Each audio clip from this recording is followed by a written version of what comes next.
in your spirit, I want you to place a mirror at the front of you right now and look in that mirror and look at yourself. And I want you to see yourself while you are watching in this mirror. How and what are the things that you are seeing in the heart of your life? In the heart of your life. Look at that mirror. Look in that mirror at this moment.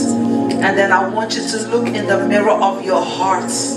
And I want you to be honest with yourself, which is your own heart. Because nobody else can be more honest than ourselves, with ourselves. Not even the devil knows our hearts, but God knows our hearts. And because He knows our hearts, when we don't take the time to reflect and be honest enough what really is in the heart of us and what we still must deal with. You see, the heart is like it's like a house. It means that when you have a house, you want to have the house, it must be clean. Not only the kitchen, not only the living, not only the bathroom. You want the whole house to be clean. That's like how our hearts are.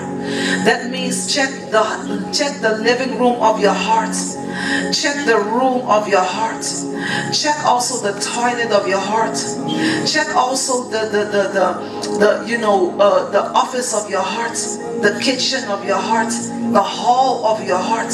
Every part that is in the house, that's how the heart is. Everything that is in that heart, some things must be cleansed out.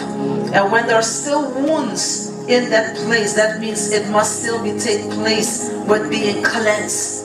It's like a place, it's like a specific room that you don't want to touch. It's like a specific room that you don't want to really deal with or not even want to confront. But it's a place that you must clean, because if you don't clean it, it will affect another room, and then also another room, and then another room. And before you know, you will still deal with not only one issue, but then it becomes other issues. And so I want you to look in that mirror right now. Don't go and cover it.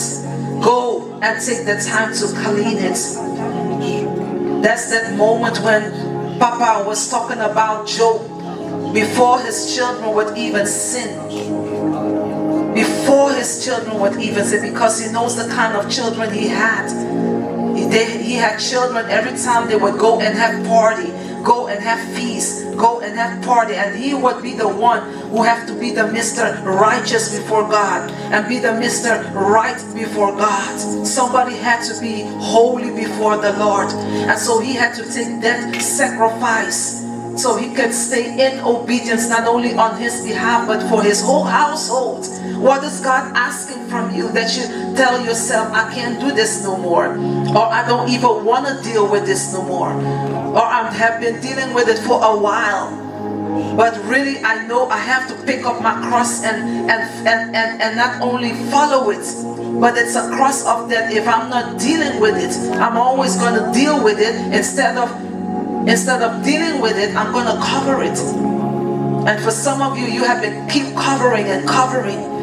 But God says, don't go and keep covering the rooms. Don't go and keep covering. I want you to cleanse it. But I want you to face it.